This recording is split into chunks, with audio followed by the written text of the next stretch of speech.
Estamos de volta ao segundo bloco do Contacto Direto. Depois do dia 21, as manifestações prosseguiram nos dias 24 e 25 do mês de outubro.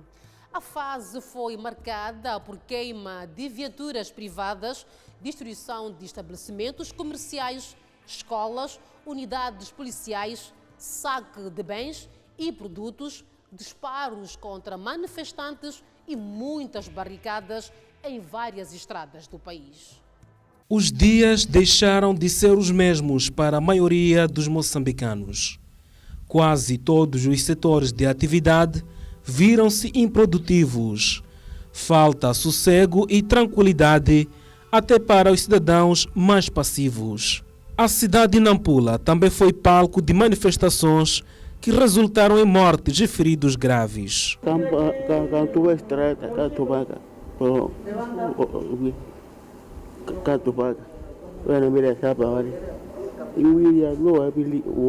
Havia muita agitação. Então a criança estava a tentar entrar no quintal, mas foi no meu pátio mesmo. E dali as escolas saíam do mercado do Cotoquani, porque alguns moços são pequenos, já são moços pequenos, dos seus 14, 15 anos, 16. Estavam a lançar pedra contra a polícia. Então a polícia, ao responder, não foi para de borracha, não. Foi própria bala mesmo. Até certo para lá embaixo, lá ao pé do Macoro. Então, foi contra essa minha neta. Quando a criança caiu, nós pensamos que caiu por neto. Mas de repente vimos ela com olhos assim. Quando meu filho foi lhe buscar, vimos a sancarar. Aqui ao pé da bexiga. E saiu atrás aqui no colo. Ainda na província de Nampula, no dia 27 de outubro corrente, a população tomou de assalto o posto policial localizado na sede do posto administrativo de Xalaua, no distrito de Moma, de acordo com este vídeo amador. Nas imagens, um jovem com uma arma na mão do tipo AK-47, presumivelmente pertencente à PRM. A situação daquele distrito, ou concretamente naquele posto, o posto administrativo de Xalaua sede, encontra-se estável, a vida voltou à sua normalidade. Confirmamos sim que os indivíduos, a população daquele posto administrativo invadiu o nosso posto policial, mas tudo se fez que era para garantir a segurança do posto policial. A questão da arma, ainda há um trabalho que está a ferir para se verificar se de facto a esta arma pertence à nossa força, ou seja, se a mesma arma foi retirada do posto policial de Xalaua. E é um trabalho que está a ser feito que é para aferir se a mesma pertence à Polícia da República de Moçambique. À semelhança de outras cidades, em Nampula houve registro de vandalização de bens públicos e privados. Parte considerável do mercado do peixe foi destruído, bem como algumas bancas de venda informal. Uma cidadã deplorou o comportamento, afirmando o surgimento de oportunismo nas manifestações. Muito triste, muito triste. No meio destes atos de manifestações existem muitos oportunistas. E se forem avaliar, são crianças que estão a fazer esse trabalho todo. São crianças e por vezes havemos de ver que são pessoas que nem sequer exerceram o seu direito cívico, que estão a fazer esse tipo de coisas. Aonde é que o dono deste estabelecimento entra? Amanhã vão precisar disto, mas já vandalizaram. E relata prejuízos. Eu acho que manifestação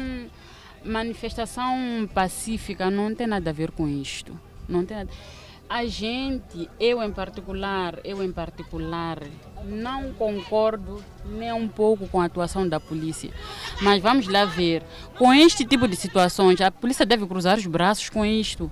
As pessoas estão a vandalizar, estão a queimar. Eu assim estou com o meu carro, estou a circular, né?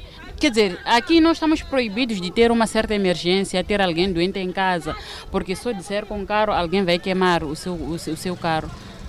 Então é uma situação muito complicada, que haja uma saída para isto, porque para não está a dar.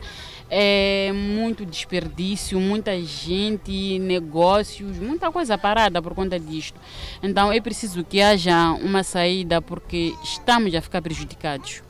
O ministro do Interior lamentou as mortes decorrentes das manifestações e reprovou o que afirmou de instrumentalização de crianças para aderir às greves e a destruição das infraestruturas. As manifestações assumiram contornos de violência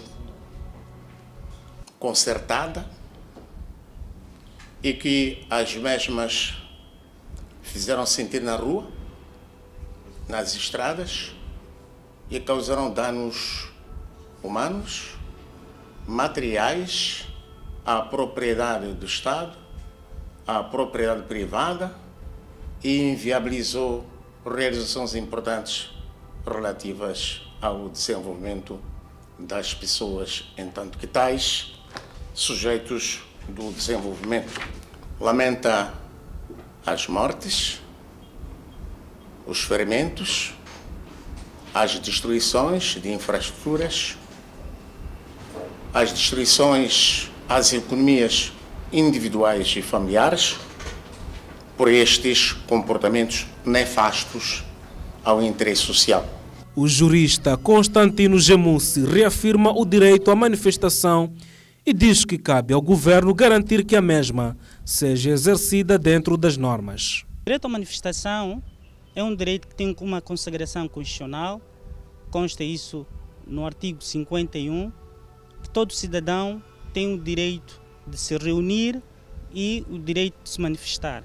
Aliás, é um direito que não exige, é um direito de execução imediata, ou seja, há quem entenda que para a execução deste direito deve seguir, portanto, ou deve obedecer uma autorização administrativa. E eu entendo que não, é um direito de execução imediata e cabe às autoridades do Estado criarem as condições objetivas para que este direito possa ser exercido por qualquer cidadão moçambicano. O governo reconhece o direito à manifestação, mas não consente atos de violência resultantes da mesma. O governo reitera que, nos termos da Constituição da República de Moçambique e da lei, as manifestações são por lei autorizadas, mas elas, quando assumem contornos violentos, significa que elas causam perturbação à vida das pessoas e essas não são bem-vindas. Paulo Ronda argumenta que os prejuízos que têm sido registrados em todo o país não teriam lugar sem um autor moral. Por isso, há um processo crime direcionado. Aqui muitos jovens foram arrastados por vozes de pessoas que são autores morais deste problema. A fatura que resulta dos danos, a quem que vai? O Ministério Público tem consigo já expedientes lavrados relativos aos autores morais, relativos aos autores materiais e que devem, por lei, responder por seus atos. O senhor sabe, nós sabemos, o Venâncio Mondlane é autor moral destas manifestações. Ele é que move com isto. Ele não está aqui, agora está na África do Sul, mas de lá comanda, usa as redes sociais. Em meio a tudo isto, os hospitais são os locais mais pressionados nesta altura. A cada manifestação, são casos e casos que dão entrada nas unidades sanitárias, entre mortos e feridos, tal como atestaram a Ordem dos Médicos e a Associação Médica de Moçambique. Evidentemente que é importante reforçar as escalas, onde estão escalados, vamos por assim dizer, 2 profissionais, se calhar aumentar mais o número de profissionais, ou mesmo colocar uma parte em stand-by na medida em que, se necessário, estejam em condições de vir a ocorrer a estas situações que podem dar entrada nas unidades sanitárias. Portanto, do ponto de preparação das unidades sanitárias, é isto que nós achamos que pode e deve acontecer. Tivemos problema de sobrecarga de nossos recursos humanos e, além disso, na tentativa de ir buscar nas suas residências, as nossas ambulâncias também foram apedrejadas, foram arremessadas com pedra, e isso nos remetia a uma situação de pessoas que conseguiram chegar no serviço fazerem escalas acima do normal. Nós temos turnos de 12, depois tinham que fazer 24 horas. Houve muita grande sobrecarga. Aquilo que é a média dos pacientes que temos recebido, houve uma ligeira redução, mas depois do dia 24 e 25, sábado e domingo, houve muita enchente, porque as pessoas conseguiram sair de casa e dirigiram-se ao hospital. Então, de uma forma geral, houve muita sobrecarga por conta do medo de sair à rua, e nesse sentido os colegas estiveram muito sobrecarregados. O bastonário da Ordem dos Médicos de Moçambique falou do reforço da prevenção para responder a eventuais casos. Eu creio que não desejo, assim devo dizer, não desejo que esta situação ocorra, que nós continuemos a assistir a este tipo de cenários, mas eu creio que devemos estar prevenidos para que isto aqui aconteça. E podemos, querendo, reforçar o pessoal, reforçar os meios para que as pessoas possam ser devidamente acomodadas quando necessitarem das unidades sanitárias. As representações dos médicos moçambicanos estão interessadas em pôr fim à atual situação, daí mostrarem a disponibilidade para integrarem nas possíveis negociações face à tensão pós-eleitoral que o país atravessa. Estes processos são sempre relativamente complexos quando se trata de negociações. Nós, como a imprensa pode acompanhar, já estivemos envolvidos em situações diferentes em que houve necessidade de algumas negociações e sabemos da complexidade desses processos. Neste momento, como classe médica, o nosso foco fundamental é em garantir aquilo que é o nosso papel primário. O nosso papel primário é fazer tudo para salvar vidas, para garantir a saúde dos moçambicanos. Então, este tem sido o nosso foco neste momento. Evidentemente, como disse muito bem o digníssimo bastonário, havendo espaço e necessidade e sendo nós convidados para poder contribuir para a mesa do diálogo, até porque temos já alguma experiência nesta matéria, estamos completamente abertos para que as coisas efetivamente ocorram. Várias pessoas viram suas consultas e atendimentos adiados. Nos deram papéis para virmos fazer análise, mas não tivemos que vir por causa da greve. Não tínhamos como sair do Zimpeto para chegarmos aqui. E hoje estamos aqui e ele ainda está lá dentro. Eu estou aqui fora porque não podemos estar lá dentro todos.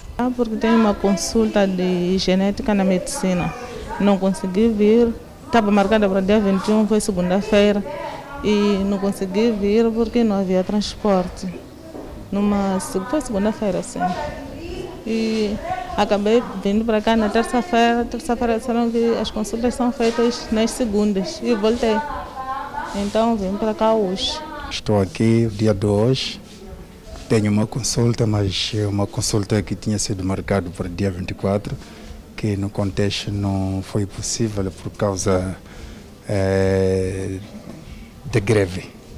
E para o dia 25 também não deu certo, por isso que estou aqui hoje, ainda aguardando pela consulta. Marquei a consulta no dia 19, que tinha que ser atendido no dia 25, mas não foi possível devido à causa da manifestação. Teve camas, não estava a funcionar. Sim. E, portanto, teve que voltar hoje? Tinha que voltar hoje, mas até agora ainda não me atenderam. Estou à espera de ser atendida. Sim, não sei se vão me atender ou vou marcar para outro dia. Ainda não sei. A maior unidade sanitária do país fez o balanço dos casos que deram entrada na sequência das manifestações. Semana 21 a 27 de outubro de 2024, o Serviço de Urgência de Adultos recebeu 1.185 pacientes, dos quais 420 foram vítimas de trauma. Então, nós tipificamos a trauma em diferentes tipos, acidente de viação, entre outros. Então, dos 420 devido ao trauma, tivemos 29 casos de acidente de viação. Em relação às manifestações, tivemos um cumulativo de 40 pacientes. Então, como nós falamos noutra entrevista, no dia 21 tivemos 16 pacientes e dia 24 e 25 deram entrada no nosso serviço 24 pacientes vítimas dessas manifestações. Que no dia 21, foi o primeiro dia das manifestações, tivemos 2 casos de internamento, uma fratura linear da tíbia e outro caso de uma ferida no abdômen. O primeiro caso de fratura da tíbia, que é o caso de um jornalista, já teve alta, já está em casa. E o outro caso de ferida no abdômen ainda está no nosso serviço de internamento. O ramo empresarial prevê uma profunda crise econômica, com a paralisação geral das atividades no país. Saímos para um breve intervalo e já regressamos.